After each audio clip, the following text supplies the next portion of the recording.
Welcome to another edition of HSF Conversations. This is our third conversation.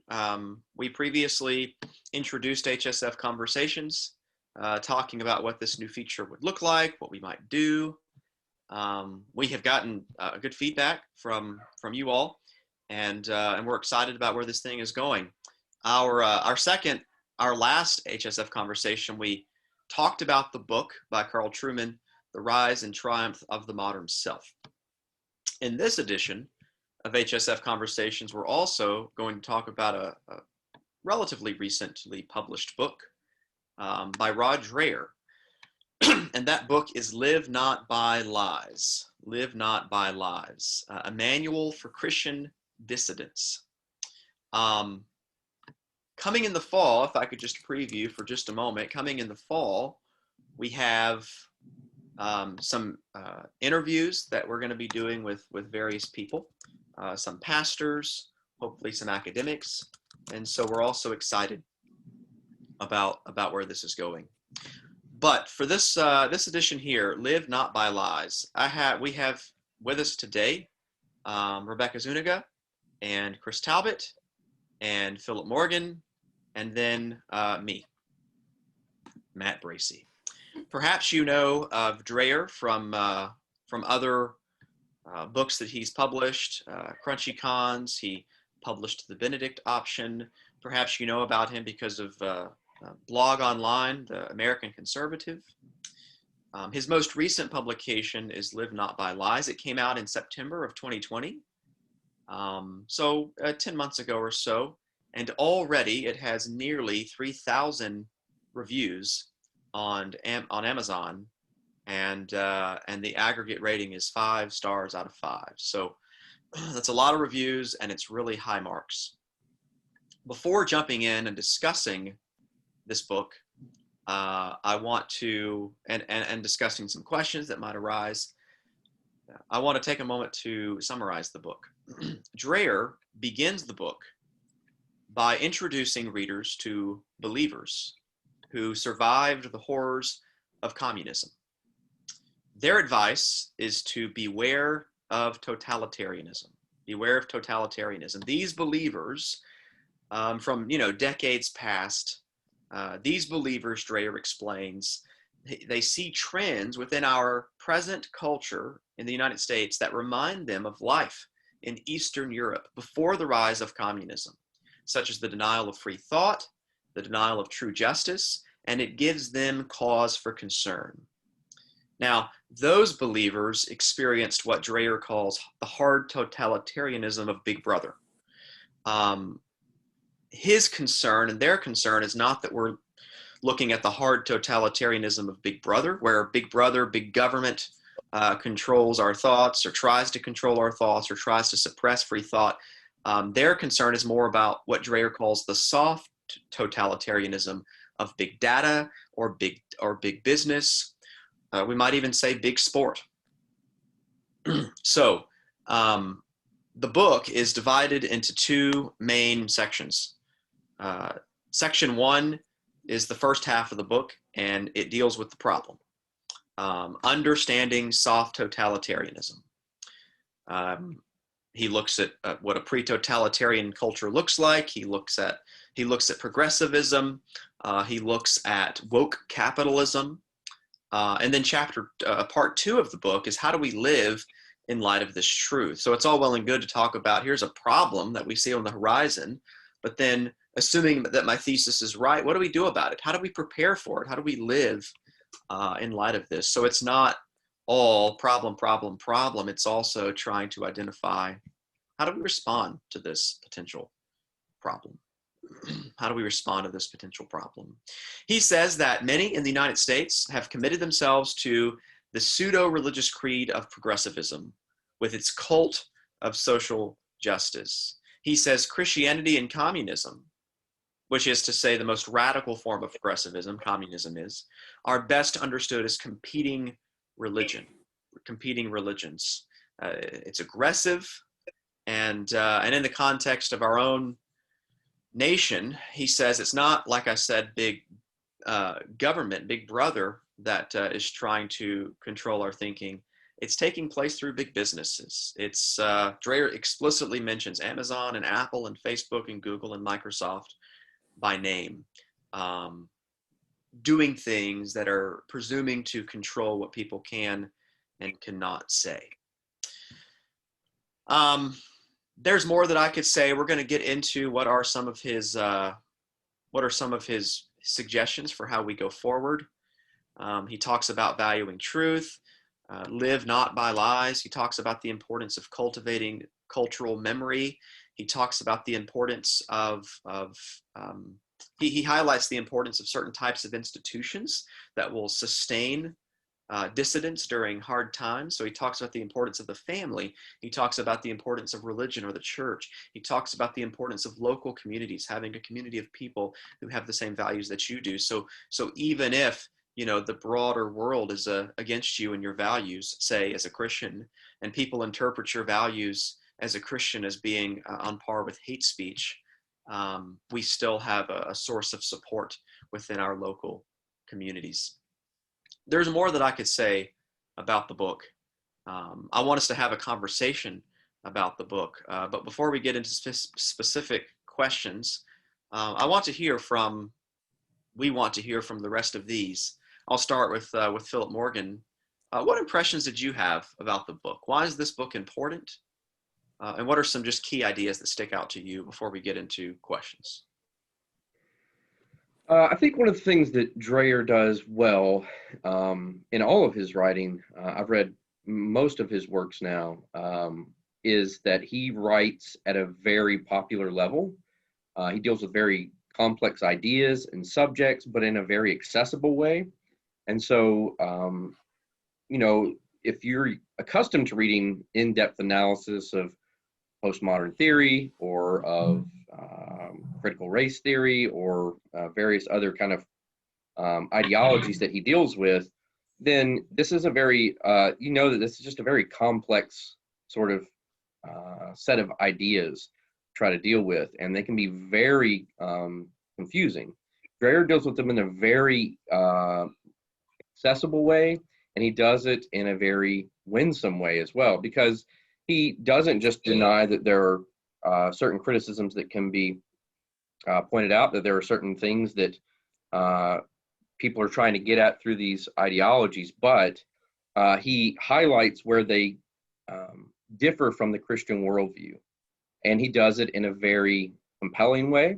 And that gives, and it's all in one place as well. He deals with a whole host of things that we see going on in our culture, but he kind of condenses them into an easy, readable book where he deals with them and then offers some suggestions for how we can, as Christians, meet this demand, this challenge. And what I particularly love, perhaps because of my background and my particular proclivities, is that he calls us to reclaim the historic heritage of the church, but also just of pre-modern culture of living in a very rich family life that is interconnected with the community around us. And so I think those things make it a really strong work and something that I was really excited about when I read it.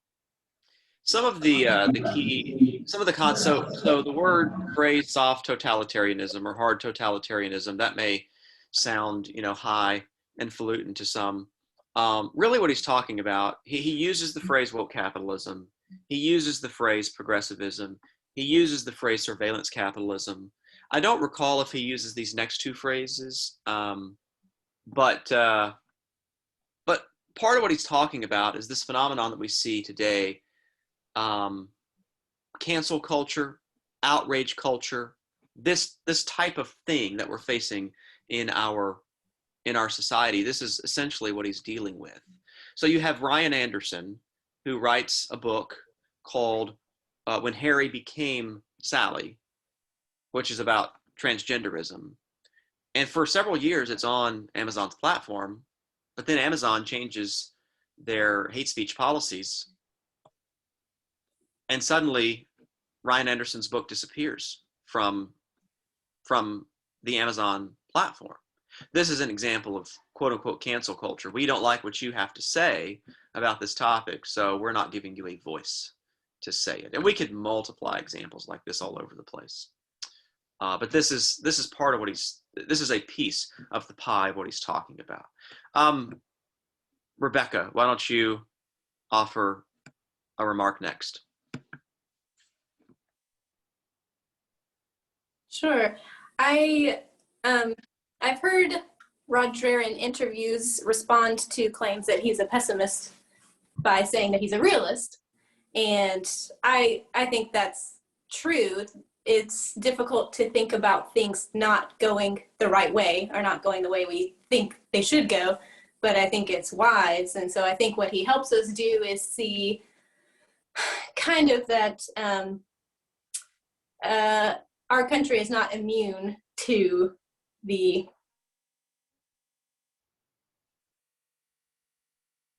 failingism, even if it won't look exactly like maybe what we grew up reading about in communist countries, that the pieces are in place to go that direction. And I think it's helpful that he isn't hard and fast on this is going to happen and this is the way it's going to happen, but he's saying this is a real possibility and it's just wise to be prepared. And I think as Christians, we can be it's wise to prepare for persecution, and because we've been guaranteed persecution in God's word. And so I appreciate that it made me think about things that I would rather not. I'd rather not think, oh, my kids are going to grow up in a country that is less free than the one I have. But it's a real possibility. And if I recognize that now, then I can start implementing the applications that he gives in the book for how it has been to me. And so that's what I really appreciated about his work. So it's better to be safe than sorry. It's better to have an emergency fund that never comes as opposed to an emergency that comes up and you didn't have the savings to take care of it. And the sorts of practical steps that he gives at the end, I mean, there's stuff we need to be doing anyway. Emphasizing the importance of family, our churches, our local communities, and so on and so forth. So, yeah, that's a good word. Chris, Philip, did you have a? Yeah, I was going to say to that point. I think Rebecca points out an important part of this that reminds me of what Solomon says in Proverbs, that the lazy man puts off his labor, and his poverty creeps into his home, and then his need attacks him like a strong armed man, and he's not prepared. I think that is a word of wisdom, that we should be preparing regardless of what need will arise. It may not look like what Dreher thinks, but at least we'll have set aside our crops for the year. We'll have got ready for whatever need comes. So I think that's good. Chris Talbot. Yeah, I really enjoyed the book. I wasn't sure if I would or not. I've read Dreher's book, Crunchy Cons, and I've read The Benedict Option, and I enjoyed both of those quite a bit. If I were to rank it on Amazon, I'd probably give it 4.5 out of 5 stars. So let me just give like a real soft criticism of it, because I really do think let me say this, I think his observations and his critiques and his solutions are all wonderful. And I thought the same thing about The Benedict Option, and I very much thought the same thing about Crunchy Cons as well. Maybe my soft criticism of the book is I wonder if overlaying this communist totalitarianism as like this paradigm to worry about is maybe one step too far. Because quite a few times, like throughout the book, as it comes to the end of a chapter, he'll say, this is how it was for them. This is not how it is for us. We're under what he calls soft totalitarianism. And I just wonder if, I know he's saying we're not there, and that's the whole point of the book, but I wonder if his rhetorical device there is just maybe a little bit of an overreach in what he's trying to do. And kind of the same thing with The Benedict Option. I really like the observations and the solutions in that book. I just wonder if the overarching paradigm that he uses for the book is is not as helpful as maybe another option could be. Anyways, that said, I think it's really helpful. I think the concerns about progressivism, like you said, woke capitalism, specifically the solutions at the end of the book are really, really solid. Things about focusing on local communities, focusing on the family, carrying on cultural traditions, cultural memory, things like that are really, really solid. So whatever criticisms I do have of the book, I think the substance of the book, the actual content of what he's arguing against and arguing for is helpful. I just wonder if the overall model could be altered a little bit. I wonder, and push back on me, Chris, if you want to. As I read the book, part of the challenge, I wonder if part of the challenge is the fact that the germ for the book comes from, in other words, this paradigm is not his. This paradigm is coming from those who came out of hard totalitarianism. So you've got these people who are saying to Rod Dreher, I'm looking around at the signs of the time, the spirit of the age, and some of this kind of reminds me of this back then. And so it's kind of like, it's not necessarily Rod Dreher himself, from his own mouth, as it were, saying, this is what I see. It's more of him Sure. sort of deferring to Christian brothers and sisters and elders who are saying, and it's almost like Rod Dreher's like, look at what these older brothers and sisters in Christ had to say. Something to consider. Sure, I mean, sure. No, I think that's fair, and I think there's a point to be made there. It just felt like there's a decent amount of times where he says they were there, we're here, and there's still a really big space between us, right? Which is a given. I just want, and because he's using anecdotal evidence throughout as he has conversations with different people, I wonder, as I was reading through, I was wondering if he were to have similar conversations with those in like socialist countries that have experienced difficulties, if maybe the book would be more persuasive. Maybe not. In some ways, it's kind of your mindset as you're going into it. I can see some being very skeptical of the totalitarian paradigm, and others finding it very convincing. to your point, a reviewer in Christianity Today, Samuel James, reviewed the book, and the name of his review was Contra Rod Dreher. Not all signs point to a woke dictatorship in America. I find that, well, Dreher's not saying that all signs point to a woke dictatorship. The question is, do some signs point to wokeism? So on the one hand, you've got your Samuel Jameses who sort of take that approach. On the other hand, you've got your Al Mohler type person who Al Mohler has Dreher on Thinking in Public, and Dreher, Mohler says that this book's very important, and it's one that all thinking Christians must read. So, what you're saying there is like some people might find it persuasive, some people may not. It's kind of your Samuel James versus your Al Mohler, and so. Yeah, and to be fair, I think Dreher goes to length to point out where we're not, a communist totalitarianism. Like he's quick to say, like, we're not here, or we haven't made it this far. So I don't think he's trying to say that we're something that we're not. I just kind of wonder if a different paradigm was used, if it might be more helpful or not. I want to give Philip and Rebecca a chance to jump in, but I wanted to say this really quickly. You talked about the importance of memory, and since we're there, I wanted to read this quotation from Dreher.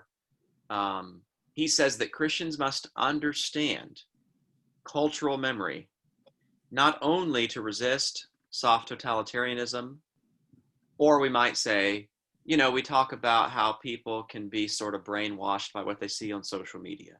How do we keep our people in our Christian community from getting into all this stuff? That's essentially what he's talking about. So Christians must understand cultural memory, not only to resist soft totalitarianism, but also to transmit the faith to the coming generations. Without collective memory, you have no culture. Without culture, you have no identity. So as Christians, we believe there's a body of knowledge that we hand down. We call it the gospel or the faith or whatever. But memory is very important. What is it that, who is it that we are? What is it that we ought to believe? And those are, it's a good word. And Chris brought that up. Philip, Rebecca, did you want to respond to anything Chris said? I agree with Chris in a way about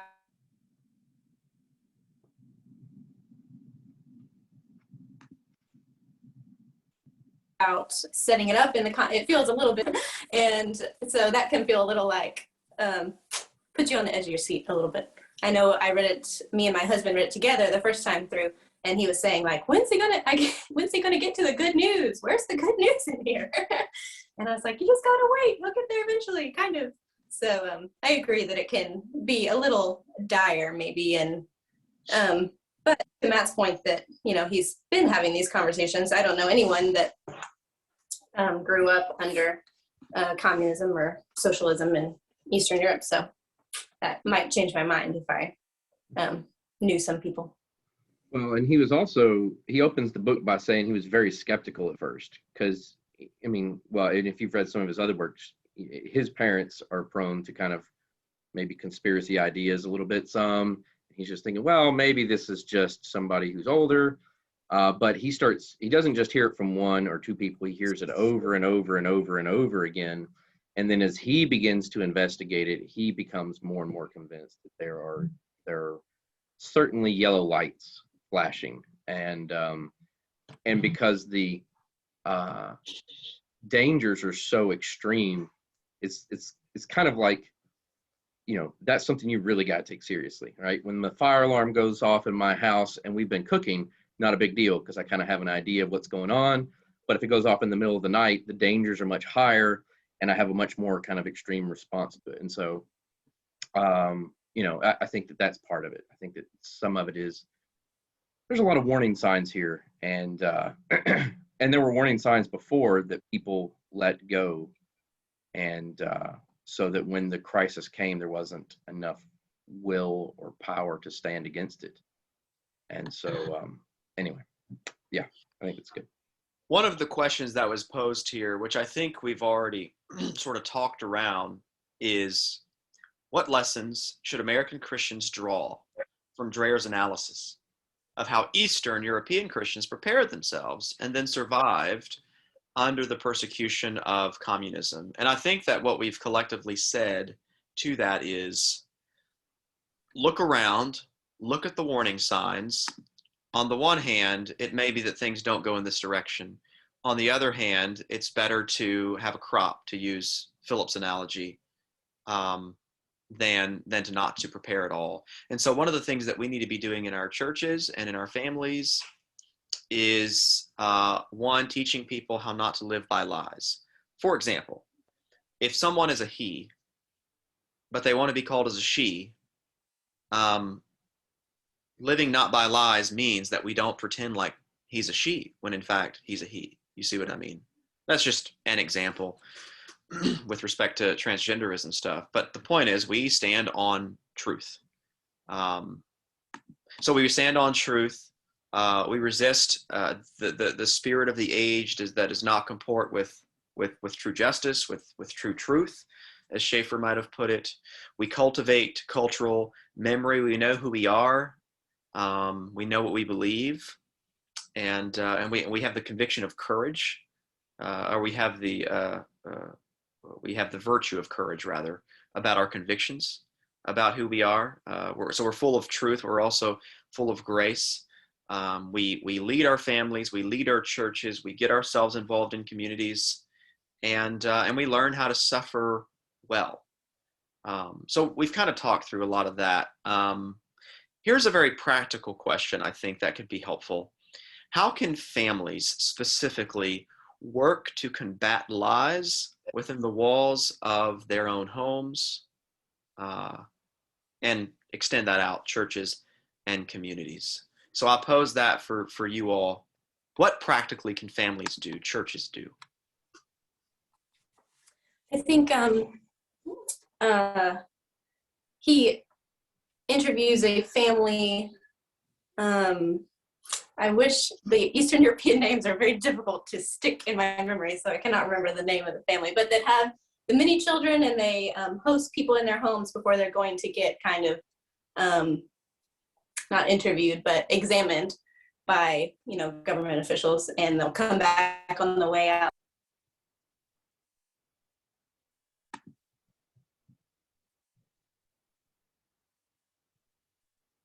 And they help them out, being a favorite. And I listened to that on audio recently, just before my son was born. And it is about 60 hours long, the whole thing. So I thought that was impressive that they had read through it as many times as they did. But I think that— What was that again? What they read through? The Lord of the Rings. Sorry, you broke up a little bit. Yeah. Can you repeat that? Yeah. Yes, so they had read through The Lord of the Rings so many times together, which is about 60 hours of read aloud time. So that's a pretty impressive commitment. But I think that's a wise kind of gut reaction, that when the world around you is complicated, what we can do is read great fiction to our children. It gives them a paradigm to see themselves as the righteous hero who's going to do what's courageous and what's right, no matter what the cost is. And it's a way to talk about what's happening without having to really talk about what's happening, because your children are maybe small or don't understand exactly what's going on. But then when they encounter it in the world outside, they've seen it actually lots of times before. They saw Frodo deal with it. They saw, and not just fiction, but there's historical books for children also that are what we can learn from Eastern Europeans that I think goes together with this is, I believe it was Father Kolakovich that was training these people to be, to really rely on each other as lay people, getting together in groups and studying God's word and praying. And what struck me is that he didn't see communism take over his country, but his followers did. So he never saw whether or not what he was preparing for really happened. And I think that's something that in our own homes, we may not see, the end game of whatever it is that's going on culturally. We surely won't see whatever it is that our kids are going to be dealing with. But to be encouraged that, well, it's not useless and it's not excessive to be preparing them for something that we can't see yet. Chris, did you want to say something? Yeah, I think one of the more compelling solutions that he offers in light of all these warning calls is a call to sacrificial, radical in-home hospitality.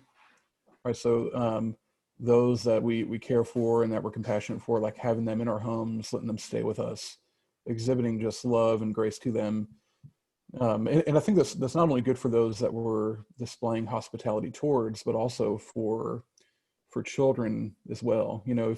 If I have people in my home, if I'm displaying that kind of commitment towards my neighbor, towards the stranger, and so on, and my children see that, I think that raises them up in a way that's very countercultural, and speaks to kind of the courage and the commitment to truth that you're talking about, along with the commitment to doing that all in love and with compassion as well. So yeah, I found that, and he was very, he seemed hesitant, right? He was saying not everyone is going to be able to do this kind of hospitality, especially if things continue towards a negative end. He says, but this is the type of thing that changes a culture, or it's the type of thing that radically changes a family and has ripple effects outwards. One thing that Ken Myers said years ago was a lot of Christian families in America, they're happy to be Christian, but they don't want to be perceived as being too weird and strange in the eyes of the general American populace. But he said there's a problem there, because as the general American populace moves further and further and further this way, the Christian cannot just stay in the middle of that range and stay faithfully, biblically Christian. In other words, part of what this means is, he used the analogy of seeming Amish, but part of what this means is Christians who take God's word seriously are going to have to learn to almost get comfortable with the fact that people who are not like them, people who are not Christians, are going to look at them as, in our case, are going to look at us as being maybe a little strange, maybe a little quote unquote Amish, you know. And so, oh, go ahead. Oh, I thought somebody was about to jump in. Well, Go ahead. I think what would helps with that feeling of being out of place is if we have heroes to look up to that aren't just, you know, TV celebrities or pop stars. Our heroes are people that have stood up against cultural norms that were unbiblical or immoral. And if we have those heroes to emulate, it can make us feel like we're with somebody. Maybe we're not with all the kids in our school or all the people in our workplace, but we're on it with somebody. Yeah, and I think so. Both Chris and Rebecca have brought up good things that Dreher points out. I was particularly interested in this idea of reading aloud. Like, so Rebecca talked about this family that was reading Lord of the Rings, and she read it. This woman was a professor, and after she got done with her job, at the end of the day, she went home and she would read for multiple hours to her kids aloud. And and Dreher asked her, like, well, how did you do it? She says, well, it was that important for us to have that time where we are counteracting everything that they're getting in the rest of the culture by reading them good books, showing them good films, showing them good hero archetypes. And so there were a couple of old films that were mentioned there that I thought, I haven't seen that. I need to go watch that. I'd always heard of it, but it was an old cowboy movie from that way back in the day. And I was like, well, you know, how much time do I have? But I thought I should probably go back and watch those. But to Chris's point about hospitality, both of those things make us look different. But the other thing that Dreher says is it's not just in the way that we live in kind of a subtle critique of the culture, but that we directly oppose the lies in our homes, that we directly tell our children the truth. And he gives an example, but he says we also have to use prudence. Small children might speak a word in a untimely fashion that could cause major problems. And so he talks about one child in particular, I believe in Cuba, whose father, he came home from school and was talking about the communist state. His father took him aside and quietly told him, this is what the truth is, but you must never speak this aloud in public. But that alone was enough to help him hold on and realize that there was a truth there, but also to not trust the state or his teachers or the culture around him implicitly, but to really think through the process. And that's something that I think we also have to be very careful about. We can't just assume, well, we're going to provide these practices and our kids are just going to kind of pick it up by osmosis. It's important, we must do that, but we must also directly engage our children. It's one of the reasons that my wife and I homeschool. It's because we think that that's an important way to do that, and it's a more holistic way to do that. But you know, if we were sending our kids to school, then you would have to designate at least 4 to 5 hours, I would think, after school, to where you're just going to be going back across some of these same ideas and trying to counteract it. You know, you're just going to have to be incredibly intentional. In which case, by the way, when we talk about that kind of time commitment, that cuts out all of our going out to eat, going to movies on a regular basis. It cuts out a lot of the rigmarole that people have filled our lives with, that we all fill our lives with, and that our culture does. Instead, we're going to have to be much more intentional about filling those times with not cotton candy, but steak and potatoes. And so, I like steak and potatoes. Yeah, that's right. That's what I'm talking about. Saves money. So anyway, I think that that's the other thing. We have to directly counteract it in our homes. And he says, the live not by lies comes from Solzhenitsyn. And essentially he says, look, even if we can't fix the broader culture, at least we don't have to help it support the lie. And so that means that while it may be unwise for us to publicly waive our position in a particular time and place, we should at least not join in the lie and help it.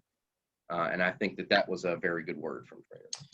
C.S. Lewis has an article, an essay called something like Learning During Wartime. Yes. And without getting into all the particulars, the point is this. If you are not teaching someone about what is true, they will somewhere else learn about what is false. If you're not teaching them about the true, the good, and the beautiful, they will somewhere else learn about the false, the bad, and the ugly. So, people may be getting one narrative, whether it's our children in our homes or people in our churches. They are getting a narrative out there in the world, from the man, from the system, from the typical way of viewing things. They are getting a picture, a vision of this, that, and the other.